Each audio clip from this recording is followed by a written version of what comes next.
Have you ever wondered what really goes on inside one of the world's most secretive criminal organizations?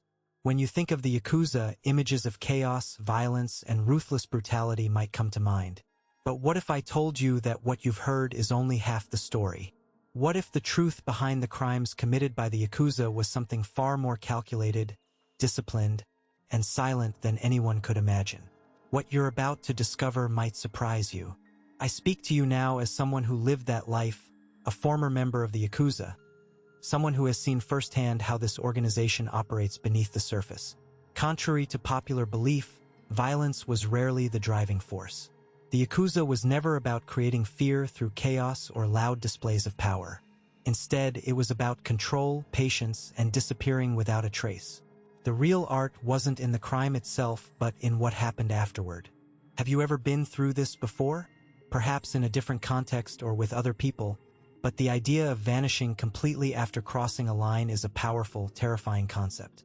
Inside the Yakuza, every move was meticulously planned long before it ever took place.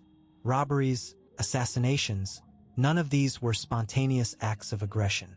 Years in advance, false identities were created, routines mapped out, and every detail examined through a lens of invisibility.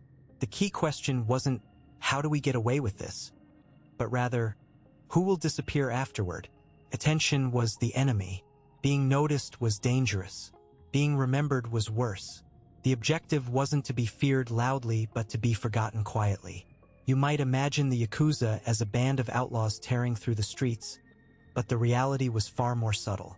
The organization thrived on discipline, on patience, on moving like shadows that blend into the night. Violence happened, yes, but only when absolutely necessary. And even then, it was executed with the cold precision of a surgeon, not the fury of a storm. The silent rules governed everything. How to behave, when to speak, and most importantly, when to vanish. Stay with me until the end, because this story isn't just about one crime or one moment of recklessness. It's a confession about how the craft of survival within the Yakuza depended on becoming invisible. The real power wasn't in wielding a weapon, but in erasing oneself from memory. And here's a secret few dare to admit. Retirement in the Yakuza was almost always a lie. What came next was never simple or safe. So what does it mean to live by these rules? How does one plan a crime that is designed not to shock, but to disappear into the mundane? And how does a man live with the knowledge that his own existence must eventually be erased? These questions lie at the heart of what I'm about to share. The story you think you know is only the surface. What follows will take you deeper into a world where silence and patience rule, and where the most dangerous weapon is invisibility itself. Living in that shadowed world means mastering the art of blending in so completely that your presence becomes a ghostly whisper amidst the noise of everyday life. It's not about grand gestures or dramatic escapes. Those attract attention, and attention is the enemy. Instead, it's about the careful choreography of each step, the quiet calculus of timing, and the patient waiting for the perfect moment when all elements align. Imagine the pressure of knowing that every relationship, every routine, every smile is a thread in a delicate web that, if pulled too hard, could unravel everything. But what does that do to a person's soul? How does one reconcile the desire for connection with the necessity of isolation? It's a paradox that gnaws quietly beneath the surface, where loneliness is both a shield and a prison. And yet, there's a strange kind of freedom in that solitude, a freedom born from control over one's own narrative, however fleeting it may be. The man who lives like this carries the weight of erasure not just as a threat but as an inevitability, a truth that shapes every choice, every breath. If this exploration resonates with you, if you've ever felt the pull between wanting to be seen and needing to disappear, I'd love for you to share your thoughts in the comments below. What part of this hidden existence touches something inside you? Your stories and reflections don't just enrich this conversation. They build a community where these unspeakable truths can be voiced and understood. And if you find value in peeling back these layers with me, a simple like helps this message reach more people who might be searching for the same answers. Subscribing is more than just following a channel. It's a commitment to keep uncovering these quiet, powerful stories together. Because every new subscriber is a reminder that none of us are truly invisible when we choose to share and listen. Your participation breathes life into this space, turning it from a solitary whisper into a collective dialogue that can change how we see the unseen. So, stay with me as we continue to unravel what it means to live and survive in the shadows, where every silence tells a story yet to be heard. The planning phase was always the most meticulous part of any operation. It wasn't enough to simply map out the act itself. The real challenge lay in the aftermath. For us, the crime was only half the story. What followed determined whether the entire endeavor would succeed or crumble. In every conversation, the question wasn't just who would execute the task, but who would vanish without leaving a trace. This was never an afterthought. Before any step was taken, the exit strategy had to be foolproof, a carefully laid labyrinth of misdirection and false leads designed to confuse even the most relentless pursuers. We often worked under the assumption that the world was watching, that every shadow might conceal an observer. Surveillance was no longer a distant threat. It was an omnipresent reality. Each team member needed to be a ghost, able to slip through cracks in the urban fabric unnoticed. The streets themselves became a puzzle.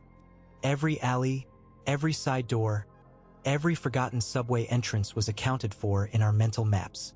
It wasn't simply about speed or force. It was about becoming part of the city's unnoticed rhythm. The identities we adopted after the fact were as critical as the operations themselves. We never reused the same persona twice. Each alias came with a backstory so detailed it could withstand the scrutiny of even the most invasive background checks. Birth certificates, social security numbers, medical records, the kind of documents that could anchor a person in reality. This wasn't just forgery, it was construction. We built lives from scratch, complete with habits, acquaintances, and digital footprints, so thoroughly that even those who knew us before would be unable to recognize us afterward. It wasn't uncommon for weeks or even months to go by before one of us would fully integrate into a new identity, adopting new routines that erased the habits of the past. The psychological toll was invisible but constant, living with the knowledge that any misstep could unravel everything. We had to learn to disassociate from who we were, not just physically but mentally, to survive. That detachment sometimes felt like a dissolution of self, a necessary sacrifice for the sake of invisibility. On the nights before a job, the air was thick with quiet tension. We gathered only to confirm the final details of the exit routes. Maps sprawled across tables, marked with circles and arrows that indicated safe houses, transit points, and surveillance blind spots. The most dangerous part was always the moments immediately following the act. Whether it was a robbery or a more final encounter, the window to disappear was narrow and unforgiving. One miscalculation, a delayed taxi, a forgotten disguise, could spell disaster. There was a case early on where a small oversight nearly cost us everything. A supposed safe house was compromised, discovered by someone who had no business being there. The fallout was swift, forcing a sudden change of plans in the dead of night. The person involved had to vanish again, this time without the usual preparation. It was a stark reminder that despite all the planning, the city itself was an unpredictable force, with its own labyrinthine logic that could swallow or expose us in equal measure. The psychological landscape we navigated was as complex as the physical one. Paranoia was a constant companion, a shadow that lingered even when we were supposedly safe. Trust was a currency we spent sparingly. Every interaction had to be measured, every word weighed. The knowledge that at any moment someone could be watching, or worse, listening, shaped our behavior beyond the immediate operation. It dictated where we went, what we said, and how we moved through the city's undercurrents. Even the most routine tasks became exercises in concealment. Buying a coffee, taking a cab, or walking down a crowded street required careful attention to avoid patterns that could be tracked.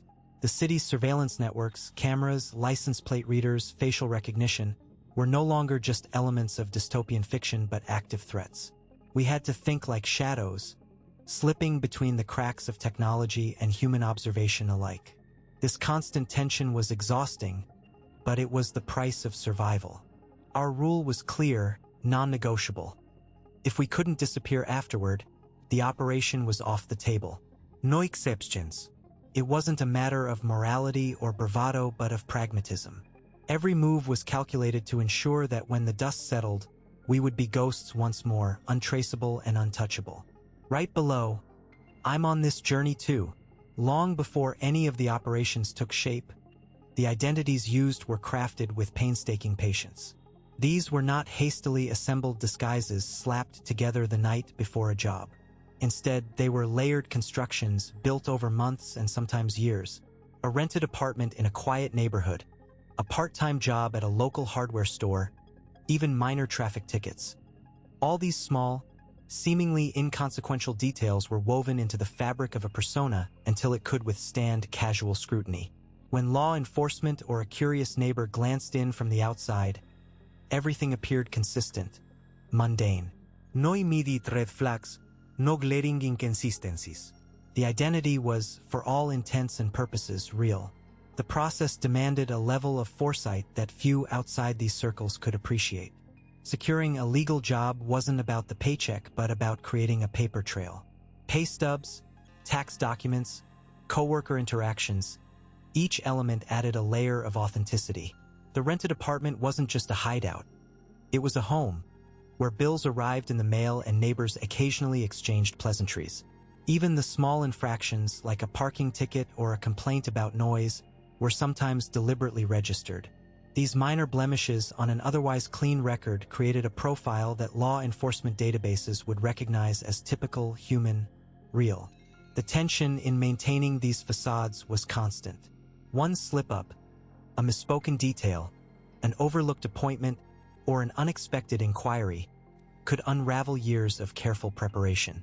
For the agents behind the identities, living these lives in the shadows became a daily mental exercise. They memorized every detail of their fabricated histories, rehearsed stories about coworkers and family members, and maintained routines that ranged from morning jogs to weekly grocery runs. This wasn't acting in the traditional sense. It was a prolonged immersion, where the line between the real and the constructed blurred dangerously. These identities were almost like silent partners in the operations, always present but never drawing attention to themselves. When the moment came to activate the plan, the new persona was ready to step forward, already accepted by the digital and physical world alike. The transition from one life to another was seamless because the groundwork had been thoroughly laid. The identity wasn't a mask put on hastily. It was a carefully nurtured existence that had passed the test of time. What made this approach particularly effective was how it exploited the assumptions of surveillance systems and human behavior. Investigators and security personnel often rely on patterns, anomalies, and sudden changes to raise alarms. But when someone has been quietly paying rent, working at the same place, and living a low-profile life for years, there's little reason to suspect anything unusual. The identity becomes a kind of camouflage, not just visually but statistically. A ghost in the data, blending into the background noise of everyday life. This long-term strategy also gave agents a psychological advantage. When you've inhabited a persona for years, it begins to shape your movements, your instincts, even your reactions. The identity isn't just a tool. It becomes a framework within which decisions are made. This subtle but profound effect can help an operative navigate unexpected situations with the confidence of someone who truly belongs there. It's a defense mechanism as much as it is a means of deception. In some cases, the identities were even designed to grow and adapt, accumulating new experiences and documents as the years passed. Birth certificates, social security numbers, credit histories, they all evolved alongside the persona. This made it nearly impossible for casual background checks to detect inconsistencies. The operation could be months or years in the making, with every detail scrutinized and adjusted to remove any trace of fabrication. Such preparation required access to networks capable of producing legitimate documents and manipulating records without leaving a trail. This underground infrastructure was as crucial as the operatives themselves. Without it, the entire facade would crumble under the weight of modern surveillance technologies and interconnected databases. Yet, despite all this meticulous planning, the risk never vanished entirely. Every new document, every interaction, every transaction was a potential thread that could unravel the web of deception. It was a delicate balance between staying invisible and maintaining a convincing presence. The tension between these opposing needs shaped every decision and dictated the rhythms of their lives. The nature of these identities and the time invested in their creation shed light on the complexity of modern clandestine operations. Far from impulsive or improvised, they were the result of calculated patience and strategic foresight.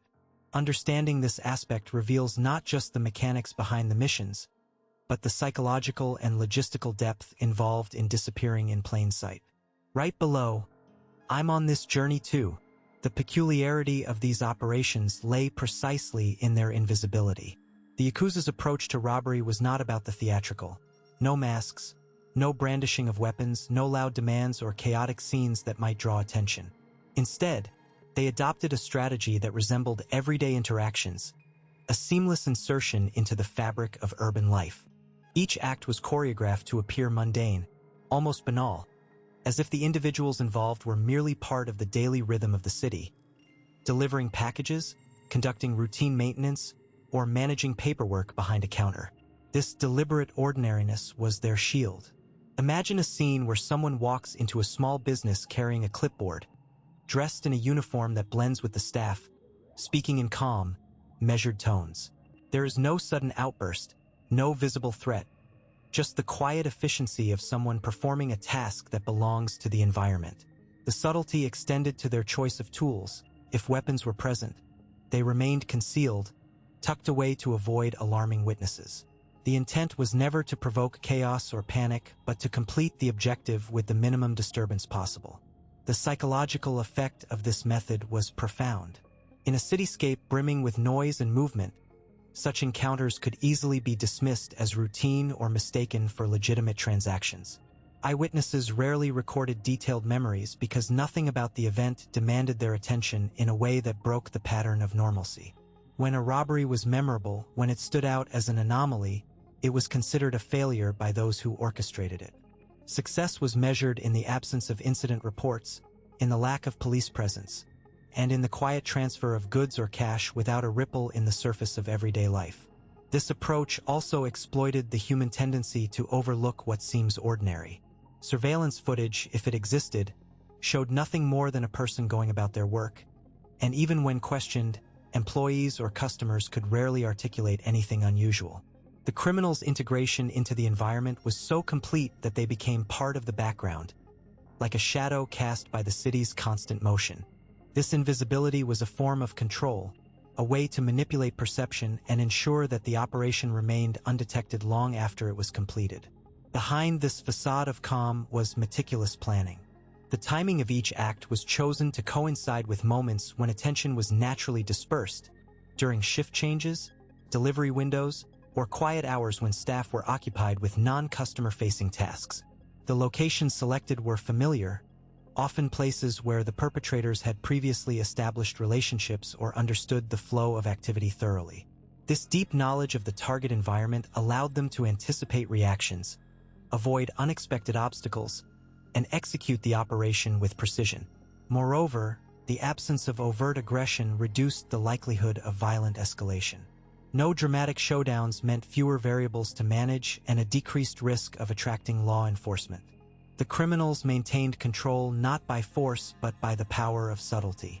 Their confidence rested on the assumption that the world would not notice the small ripples they created, and that any disturbance would be smoothed over by the natural distractions of urban life. This mode of operation redefined what it meant to commit a robbery. It was less about confrontation and more about camouflage, less about spectacle and more about silence. The psychological landscape of these crimes was shaped by invisibility and the art of blending in, factors that complicated investigation and challenged conventional expectations of criminal behavior. Those who studied these acts had to adjust their frameworks, recognizing that the absence of drama was not a sign of weakness but a deliberate, strategic choice. The tension in the city did not stem from bursts of violence or high-profile chases, but from an undercurrent of uncertainty, where seemingly normal transactions could mask a theft. Awareness became a puzzle, a constant questioning of what lay beneath the surface of everyday occurrences. The investigation required patience and attention to detail, sifting through mundane footage and routine statements to uncover the hidden truth beneath the guise of normality. Right below, I'm on this journey too. The absence of noise in these disappearances was as deliberate as the act itself. Unlike the garish violence broadcasted in tabloids or sensationalized in crime shows, these eliminations slipped through the cracks of public perception, unnoticed and unremarked. The perpetrators operated with a precision that rendered their actions invisible, a surgical excision rather than a brutal assault. There were no witnesses screaming in the streets, no blood smeared on walls to mark territory or send warnings.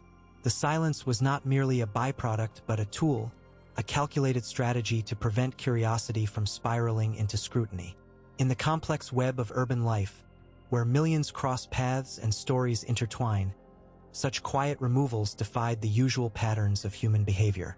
People vanished without a trace, their absences folding into the fabric of the city's relentless pace. Friends might chalk it up to a sudden move, colleagues to an unexpected transfer, family to a change in routine. The erasure was so total that no one felt compelled to dig deeper, and in that void of inquiry, the true nature of these incidents was concealed. The city continued its rhythm, indifferent to the subtle voids left behind. This approach raised questions about the psychology of those behind the acts. Their intent was not to incite terror but to erase, to unmake existence as if the target had never been part of the network. It suggested a mindset that valued invisibility, a preference for shadows over spectacle. Unlike the criminals who sought notoriety or revenge, these actors seemed to understand the power of absence, the finality of being forgotten. Their work was methodical, almost clinical, leaving no fingerprints of motive or message. Investigators found themselves grappling with an unusual type of crime scene, one defined by what wasn't there. There were no bodies to examine, no physical evidence to trace, only silence and unanswered questions. This absence complicated traditional methods of inquiry, forcing a reliance on indirect clues, inconsistencies in alibis, and patterns in the behavior of those left behind. It was a game of anticipation, piecing together fragments of information that hinted at a presence more than confirmed it. In the midst of this, the urban environment itself became a character, an expanse of concrete and glass that both concealed and revealed. Surveillance cameras captured fleeting moments, pedestrians passed without pausing, and the city's noise masked the subtle shifts in its human landscape. The investigation was as much about reading spaces as about reading people, interpreting the invisible signals embedded in the flow of daily life. Every ignored glance, every unsaid word held potential significance.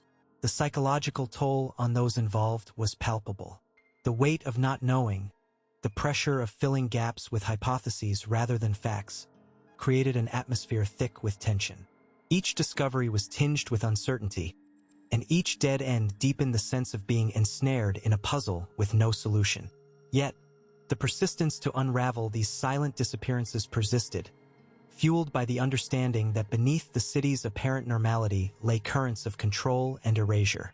As the investigation unfolded, it became clear that the rarity of these acts was part of their power. When killing was the chosen path, it was reserved for moments when other tactics had failed. The infrequency underscored their gravity, a final measure rather than a habitual tool. This scarcity also meant that each incident carried a weight beyond the individual victim, a ripple effect that unsettled networks and disrupted routines in subtle, long-lasting ways. The challenge lay not only in connecting the dots but in recognizing which dots were relevant. In a landscape cluttered with noise, distinguishing between random coincidences and orchestrated moves demanded a keen eye and an understanding of human behavior shaped by fear, loyalty, and survival. The investigation was a slow burn, unfolding through careful observation and relentless scrutiny, revealing a pattern that was more psychological than physical. Right below, I'm on this journey too. The crime itself, brutal and sudden, barely scratched the surface of the entire operation. What truly defined the aftermath was the meticulous, almost surgical dismantling of an existence once familiar. It was a disappearance planned not in haste, but with the patience of a predator waiting for the right moment to strike, slowly erasing every trace, every link, until what remained was indistinguishable from the natural fading of a life. After the initial shock, routines fractured. Days once marked by predictable patterns dissolved into a series of deliberate changes. The usual coffee shop visits vanished, replaced by new, untraceable stops. Familiar routes were abandoned, replaced by unfamiliar streets chosen for their anonymity rather than convenience. Even the smallest gestures, phone calls, social media activity, public appearances, were carefully curtailed until silence settled like a fog over any connection to the past. Abandoning physical spaces was only the beginning. The real challenge was the social network, the web of family, friends, and acquaintances that could unravel the entire facade if left intact. Gradual withdrawal was key. Invitations were declined with plausible excuses. Explanations were vague enough to avoid suspicion but sufficient to prevent further questions. Conversations became shorter, less revealing. The individual became a ghost within familiar circles, a presence felt but not seen. This slow disappearance demanded an intimate understanding of human psychology. Fear was a constant companion, not just the fear of being found, but the deeper dread of losing oneself in the process. Every step away from the known world risked fracturing identity, blurring the lines between who they had been and who they were becoming. The conscious effort to erase a past life required a suspension of normal social instincts: trust, openness, reliance on others. In its place grew a hardened vigilance, a mental armor forged in isolation. The environment itself responded to these changes. Neighborhoods that once echoed with laughter and casual greetings became silent stages for a carefully scripted exit. Windows remained dark longer, footsteps became rarer, and the subtle energy of presence shifted to absence. It was as if the city itself absorbed the disappearance, folding it into its endless rhythm of arrivals and departures. Yet, the most intricate aspect lay in the manipulation of perception. The vanishing act needed to appear natural, seamless. A sudden disappearance would trigger alarms, mobilize search efforts, and invite unwanted attention. Instead, it had to unfold like the slow drift of a shadow at dusk, something barely noticed until it was gone. This required a choreography of small, believable changes that, in aggregate, erased the individual from collective memory. Surveillance footage was avoided with calculated moves, always aware of cameras' blind spots and patterns. The digital footprint was scrubbed with precision, removing metadata, deleting accounts, and creating layers of digital dust to confuse any attempts at tracing. Physical possessions were either left behind as if forgotten or quietly disposed of in ways designed to mislead. Every detail was an exercise in misdirection, a puzzle piece deliberately misplaced. The psychological toll on those orchestrating this disappearance was immense. The dual consciousness of existing and not existing created a constant tension. Every interaction was a test of control, every encounter a potential threat. Trust became a scarce resource, rationed carefully and given only when absolutely necessary. Paranoia, though unwelcome, was a protective instinct, an adaptive response to the ever-present risk of exposure. Even as external ties unraveled, internal fractures deepened. The mind wrestled with fragmented memories and shifting realities. The self became a fragmented narrative, a story rewritten in real time to accommodate the new existence. The balance between survival and sanity was precarious, with moments of clarity pierced by waves of doubt and fear. In this delicate dance of disappearance, the city played a silent accomplice. Its labyrinthine streets, anonymous crowds, and constant noise formed a backdrop against which one could slip away unnoticed. The urban landscape, with all its complexity and chaos, was both a shield and a trap, offering concealment but demanding constant vigilance. Amid this web of silence and shadows, the operation extended beyond a single individual, touched those connected by blood, by choice, or by circumstance. Each link severed or preserved carried weight, shaping the trajectory of the vanishing act. Relationships became chess pieces, moved strategically to maintain cover and ensure that the disappearance did not trigger a cascade of unintended revelations. The layers of deception were not merely external but embedded within the psychology of all involved. The act of erasing oneself required a simultaneous construction of a new identity, one that could withstand scrutiny, one that could exist in the interstitial spaces between presence and absence. It was an ongoing performance, sustained by memory and willpower, shadowed by the constant threat of discovery. In the dim light of forgotten rooms and silent hallways, the true story of the disappearance was being written, not by the event itself, but by the invisible aftermath. The crime was only the opening act. What followed was a prolonged sequence of calculated moves in an invisible game of survival. The city watched, indifferent yet complicit, as lives were quietly rewritten in the margins of its sprawling narrative. Right below, "I'm on this journey too." The witnesses, scattered like fragments of a broken mirror, never found their reflections whole again. It wasn't through overt threats or aggressive confrontations that their voices were silenced. Instead, a subtler erosion took place. Each person who might have offered a coherent account was met not with intimidation, but with a carefully constructed fog of uncertainty. When the first testimonies surfaced, they seemed straightforward enough, simple observations, fleeting moments seen from different angles. Yet, these initial accounts quickly became tangled in a web of contradictions, each detail seemingly valid but collectively impossible to reconcile. What made this method so insidious was its reliance on the natural frailty of memory, especially under the stress of witnessing something inexplicable. The perpetrators understood that human recollection is not a photograph but a patchwork, vulnerable to suggestion and time. When witnesses began to discuss their experiences, they found themselves facing others who remembered the same events differently. One would mention a figure in a dark coat near the scene. Another would swear it was a woman in a bright scarf. Some insisted the incident happened just after dusk, while others recalled the light fading much earlier. These discrepancies weren't accidental.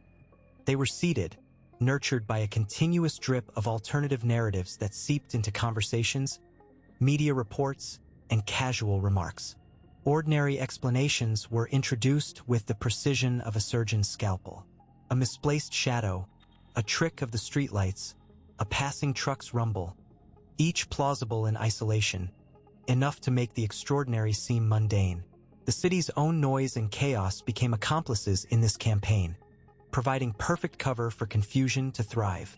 As days turned into weeks, the initial clarity of the witnesses' memories began to dissolve, replaced by a disorienting haze where certainty was elusive. They questioned themselves, doubted their own perceptions, and, in some cases, even their sanity. This psychological disarmament was further reinforced by the strategic timing of inquiries and follow-ups. Investigators and intermediaries never pressed all witnesses at once. Instead, they staggered interviews, allowing gaps of days or weeks to grow between recollections. In that interval, memories warped, details slipped, and what once seemed vivid became a shadowy impression. When testimonies were finally compared, the inconsistencies were so stark that any attempt to build a narrative from them felt futile. The collective uncertainty functioned as a barrier, a shield that protected the truth from exposure by rendering it inaccessible. No one involved needed to confront witnesses directly or issue threats. There was no need when doubt could be planted so effectively. The witnesses' own minds became the battleground. In this way, the silence that followed the disappearance wasn't imposed from outside by force but emerged organically from within the tangled corridors of memory and perception. The city, with its unpredictable rhythms and ambient distractions, played a silent role in this process, its indifference a perfect backdrop for the story to be rewritten without a single loud voice raised. Behind these calculated manipulations, the question lingered: who orchestrated this subtle neutralization, and to what end? The answer was as elusive as the shifting testimonies themselves. Those who might have pieced together the truth were left grasping at shadows, their certainty undermined not by lies, but by the very mechanics of how human beings recall and relate their experiences under pressure. The result was a collective amnesia, a shared paralysis that allowed the narrative to slip quietly beyond reach. Yet, beneath the surface of confusion, a faint pattern began to emerge, an irregular rhythm in the contradictions, a faint pulse of deliberate design. The ordinary explanations, the mismatched details, the carefully timed delays, they were not random but parts of a larger, unseen architecture. This architecture was built not with bricks or mortar, but with insinuations, half-truths, and the slow erosion of trust in one's own senses. It was a quiet siege, waged not in the streets but in the minds of those who had dared to witness. Right below, I'm on this journey too. The mistake that invariably betrayed a member of the Yakuza wasn't found in the paperwork, nor was it caught on surveillance footage. It was something far more subtle, almost imperceptible. A residue of a life lived under strict codes and rituals, a behavioral imprint etched deep into muscle memory. These men, trained to operate in shadows and silence, were often undone not by the evidence they left behind but by the instincts that refused to be erased. When an agent observed them, the first things that stood out were posture and gait. It wasn't the swagger of bravado or the stiff formality of someone trying too hard to blend in. It was a rigid discipline that betrayed an internal order. Their movements were precise yet measured, as if each step was calculated to maintain balance within an invisible framework of control. This was not the ease of a casual pedestrian but the careful choreography of someone accustomed to immediate, unquestioning obedience to unspoken rules. Equally telling was the silence maintained under pressure. In interrogation rooms or fleeting confrontations, these men exhibited an unyielding stillness, a deliberate withholding of information, yes, but also a quiet that spoke volumes. It was a silence not born of fear, but of training. Still, when forced into sudden, unexpected situations, that silence sometimes cracked, revealing micro-expressions or involuntary tics that betrayed anxiety or guilt. These fleeting moments, almost impossible to catch without a trained eye, were the fissures through which truth seeped. Discipline in the Yakuza extended beyond mere obedience. It was a way of being. Members carried themselves with a specific rhythm that commanded attention without inviting it. Their hands, when resting, were never slack or careless. Fingers subtly flexed as if perpetually ready for action. Eyes avoided unnecessary contact, scanning constantly for threats or opportunities, yet never lingering long enough to be caught in a casual glance. It was as though their bodies remained on a perpetual alert, attention woven into the fabric of their existence. What made this behavior such a lethal giveaway was its consistency. Unlike fabricated alibis or planted evidence, these mannerisms were ingrained. No amount of rehearsal or deception could fully erase them because they were intertwined with the individual's identity.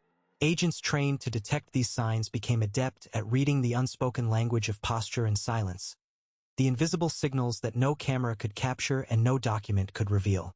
In one case, a suspect was identified not through a fingerprint or a recorded conversation but by the way he instinctively adjusted his collar when entering a room, a subtle habit unique to Yakuza members who maintained a precise uniform appearance. Another was exposed by his reluctance to drink in social situations, a deviation from the communal rituals expected in the gang's culture, which raised suspicions among those who understood the nuances. These small deviations, however minor they seemed in isolation, formed a mosaic of behavioral evidence that was impossible to ignore. The psychological weight of maintaining such discipline was immense. It required constant vigilance and a suppression of natural impulses, creating a tension that was almost palpable to those who observed closely. This tension, like a taut wire ready to snap, often betrayed them at moments when they least expected it. The flicker of an eye, a barely perceptible tightening of the jaw, a pause too long before answering. The investigation into these behavioral patterns became a study in subtlety and patience. Agents learned to watch not just what was said or done but how it was done. The cadence of speech, the angle of a head tilt, the fleeting hesitations. This approach demanded a shift from traditional evidence gathering to something resembling psychological surveillance, where the mind was as much a battlefield as the streets. As the layers of this behavioral architecture unfolded, it became clear that the most dangerous mistake wasn't a slip in procedure or the loss of a physical item but the failure to adapt one's instincts. Those who clung too tightly to old habits, who couldn't shed the visible markers of their past lives, found themselves exposed not by what they had done, but by who they were beneath the surface. Right below, I'm on this journey too. The notion of retirement within this structure was never what it seemed on the surface. It was a carefully constructed illusion, a word meant to suggest an end, a release from obligation, yet it functioned more as a metamorphosis. When a member was said to have retired, it wasn't a matter of stepping away from the game but rather stepping into a new role. One less visible, more nuanced, and just as critical to the organization's shadowed fabric. The outward signs of departure, the relinquishing of names, the fading from public view, masked a continued utility that the organization exploited without hesitation. The people who supposedly vanished from the scene didn't disappear in the conventional sense. Instead, they slipped through cracks in the system, emerging as ghosts in the background, their presence felt in patterns rather than actions. Their identities were rewritten, their histories revised in the records, but their functions evolved. They became watchers, analysts, manipulators behind the scenes. This transformation was less about freedom and more about control, a deeper layer of the labyrinth where the game was less physical and more psychological. This shadow shifting wasn't a mere precaution. It was a methodical strategy. The organization recognized that a visible exit posed risks, questions raised, connections traced. But an invisible continuation allowed influence to persist without the liabilities of exposure. Those who retired still held knowledge, strategic insights, and the capacity to influence outcomes, but now as phantoms operating in the margins, where suspicion was less likely to take root. Their roles morphed into something more insidious. Silent puppeteers in a sprawling urban web. The psychological toll on these individuals was subtle but pervasive. Stripped of former identities and thrust into obscurity, they existed in a state of perpetual ambiguity, neither fully present nor entirely absent. The cognitive dissonance between who they were and who they had to become created an unease that was tightly regulated by the organization. The members who resisted this transformation, who sought to cling to their past selves, risked unraveling the delicate balance. Their refusal to adapt made them anomalies, visible nodes of vulnerability in a system designed to be seamless and invisible. On the surface, the city moved on, oblivious to the silent shifts occurring in its shadows. But beneath the surface, a network of past operatives, retired in name only, wove through the urban landscape, influencing events through subtle manipulations of information and perception. They operated in the interstices of daily life, where ordinary interactions masked the complex undercurrents of surveillance and subtle coercion. The distinction between active and retired blurred, eroding traditional concepts of presence and absence. The organization's approach to these transformations functioned like a psychological labyrinth. It required total mental flexibility, a readiness to abandon former roles and accept new ones without overt acknowledgement. This adaptability was a condition of survival, but also a tool of control. The members' identities became fluid constructs, shaped by the needs of the organization rather than personal histories or ambitions. In this way, retirement was less a release and more a reallocation of agency, a shifting of pieces on a board where the rules were constantly rewritten. Behind closed doors, the process was meticulous. Records were altered, communications rerouted, and histories anonymized. The individuals themselves underwent intensive conditioning to sever ties with prior affiliations and to embrace the new invisibility imposed upon them. Yet, despite the careful orchestration, traces remained. Glitches in the system, moments of hesitation, subtle inconsistencies in behavior. These were the cracks through which the organization's shadowy presence leaked into the broader world, reminders that invisibility was never absolute. The city's undercurrents hummed with this quiet tension, a constant interplay between seen and unseen forces shaping its rhythm. The retired operatives were embedded in this tension, their transformed roles threading through the fabric of urban life like silent currents beneath a restless sea. Their presence was felt more as an atmospheric pressure than a tangible force, influencing the flow of information and the outcomes of decisions far removed from their original spheres of action. In this context, the concept of retirement was a misnomer, a veil for ongoing involvement that defied conventional understanding. The organization's genius lay in this redefinition, turning departure into persistence, absence into latent influence. It was a system that thrived on the ambiguity of presence, where the lines between active participation and strategic withdrawal blurred beyond recognition, leaving those caught within it suspended between identities, forever adapting to the shifting shadows cast by the city's unending pulse. Right below, "I'm on this journey too," I'm on this journey too, and if you've stayed with me until now, it means something. Maybe you see a part of yourself in this story, or you're just curious about what lies beneath those shadows. Either way, there's more here than just a tale about disappearing. There's a conversation about identity, survival, and what it means to truly let go. If you've found value in this, I'd love for you to stick around. Subscribing isn't just about getting more videos. It's about building a space where these stories and reflections can keep unfolding, where the unexpected can meet the real. And if you want to drop a comment, I'm curious. Something simple like, I'm with you till the end. Just so I know you made it this far and this message resonated with you. It's been a quiet kind of connection we've built here, and if you feel that too, a like on this video helps keep that thread alive. It's a small gesture, but it means the story isn't just a one-off, that it lands somewhere real. There's a video right here that goes deeper into the subtle shifts that happen when someone takes those steps into the unknown, the ones that complement what we've talked about. So, if you're up for it, click over and keep walking this path with me. No matter where you're coming from or where you're headed, remember, sometimes the strongest survival isn't about fighting to be seen. It's about learning when to fade, when to become the story no one remembers, and in that silence, finding freedom.